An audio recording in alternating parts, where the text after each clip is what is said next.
Admission টেস্টের ইংরেজি vocabulary নিয়ে কি খুব চিন্তা হচ্ছে? একদম চিন্তা করবেন না। চলুন আজকে আমরা এমন ২০টা শব্দ শিখে ফেলি যা শুধু পরীক্ষাতেই কাজে আসবে না, বরং আপনার ইংরেজি নিয়ে ভয়টাও দূর করে দেবে।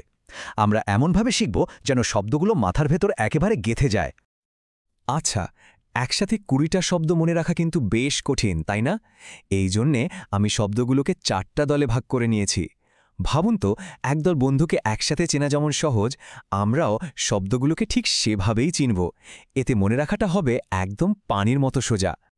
তো চলুন প্রথমে আমরা ডুব দেব আমাদের নিজেদের ভেতরে।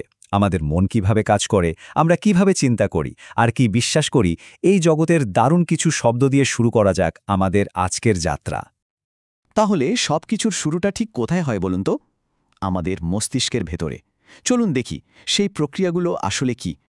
এই দুটো শব্দ কিন্তু আমাদের মস্তিষ্কের দুই রকম শক্তির কথা বলে। কগনিটিভ হলো আপনার শেখা জ্ঞান, যেমন ধরুন অঙ্ক কষা বা নতুন একটা ভাষা শেখা, যা আপনি চর্চা করে অর্জন করেন। আর ইনস্টিংক্ট, ওটা হলো আপনার ভেতরের একটা অটোমেটিক পাওয়ার। যেমন মশা কামড়ালে আমরা কিন্তু কিছু না ভেবেই একটা থাপ্পড় মারি, তাই না? ওটাই হলো ইনস্টিংক্ট। তার মানে একটা আসে ব্রেন খাটিয়ে, আরেকটা আসে ভেতর থেকে, একদম প্রাকৃতিকভাবে। এবার দেখুন আমরা কিভাবে কথাকে আরও সুন্দর আর অর্থপূর্ণ করে তুলি। ইন্টারপ্রিটেশন মানে হল একই ঘটনাকে একজন একভাবে দেখে। যেমন পরীক্ষার রেজাল্ট খারাপ হলে কেউ হয়তো ভাববে আমার সব শেষ, আবার আরেকজন ভাববে এটা নতুন করে শুরু করার একটা সুযোগ। এটাই হলো ইন্টারপ্রিটেশনের খেলা। আর ম্যাটাফর, এটা তো একরকম কথার জাদু।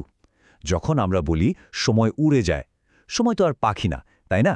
কিন্তু আমরা দুটো একদম আলাদা জিনিসকে মিলিয়ে মনের মধ্যে নতুন একটা ছবি তৈরি করছি। এটাই হলো রূপক বা ম্যাটাফর। ক্রিড শব্দটা শুনলেই আমাদের মাথায় ধর্মীয় বিশ্বাসের কথা চলে আসে, তাই না? কিন্তু এর মানে কিন্তু আরও অনেক বড়। আচ্ছা, আপনার জীবনের সবচেয়ে বড় আদর্শটা কি? এমন কোনো নীতি যা আপনি কোনোদিনও ভাঙবেন না, সেটাই হলো আপনার ক্রিড। ধরুন আপনার ক্রিড হলো কখনোই হাল ছাড়া যাবে না। তাহলে এই বিশ্বাসটাই আপনার জীবনের সব কঠিন সময়ে আপনাকে পথ দেখাবে। শুধু মাথায় চিন্তা থাকলেই তো হবে না, সেগুলোকে বাস্তবেও তো রূপ দিতে হবে, তাই তো? চলুন এবার দেখি কিভাবে আইডিয়াগুলো ডালপালা মেলে আর জন্ম নেয় নতুন কিছুর। এই শব্দ দুটোকে যে কোনো সফল প্রজেক্টের প্রথম দুটো ধাপ বলতে পারেন। প্রথমে আপনাকে ডিটারমাইন করতে হবে, মানে একদম ঠিক করে ফেলতে হবে যে আপনি কি চান, আপনার লক্ষ্যটা কি। এরপর সেই লক্ষ্য পূরণের জন্য যা যা দরকার তা আপনাকে জেনারেট করতে হবে, হোক সেটা নতুন আইডিয়া, শক্তি বা টাকা পয়সা। লক্ষ্য ঠিক করা অর্থাৎ ডিটারমাইন করা আর উপায় তৈরি করা অর্থাৎ জেনারেট করা, এই দুটো ছাড়া সাফল্য প্রায় অসম্ভব। একটা বিমান তৈরির কথা ভাবুন তো। অ্যারোনটিক্যাল মানে হল বিমান বা উড়োজাহাজ সম্পর্কিত জ্ঞান বা বিদ্যা। আর একটা বিমান বানাতে হলে কি করতে হয়? হাজার হাজার পার্টস, ইঞ্জিন, পাখা, এই সব কিছুকে একসাথে জুড়ে দিতে হয়।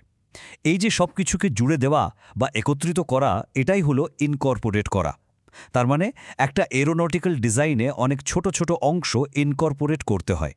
এই স্লাইডটা একটা শব্দের দুটো চমৎকার ব্যবহার দেখাচ্ছে। দেখুন, টেক অফ শব্দটা আমরা সবাই জানি, প্লেন যখন মাটি ছেড়ে আকাশে ওড়ে।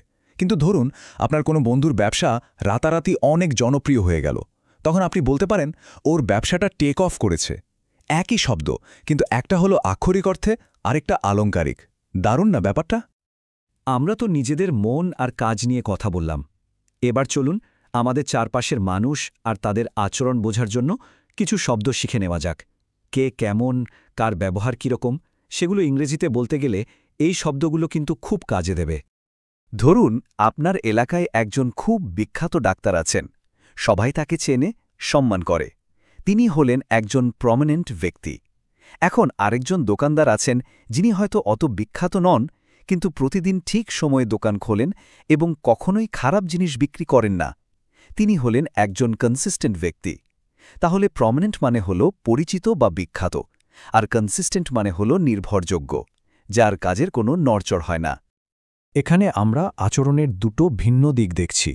অ্যাগ্রেসিভ মনোভাব মানে হল সবসময় জেতার জন্য মরিয়া, কিছুটা আক্রমণাত্মক।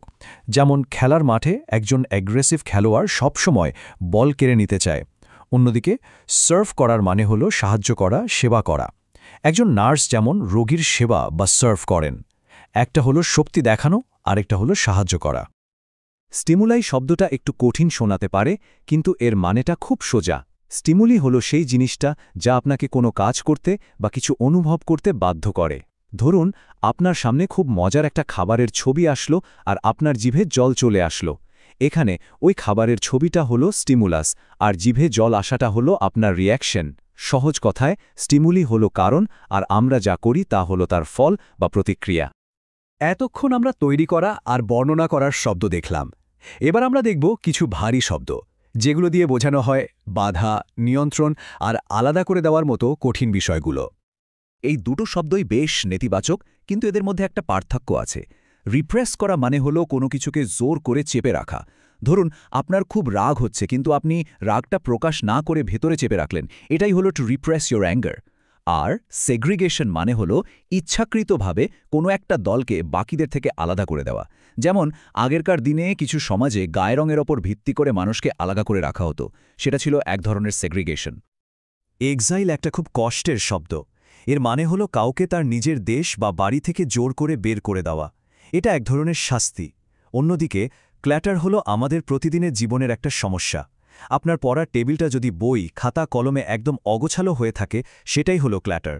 ক্ল্যাটার শুধু জিনিসপত্রেরই হয় না, আমাদের মাথাতেও অনেক অগোছালো চিন্তা থাকতে পারে।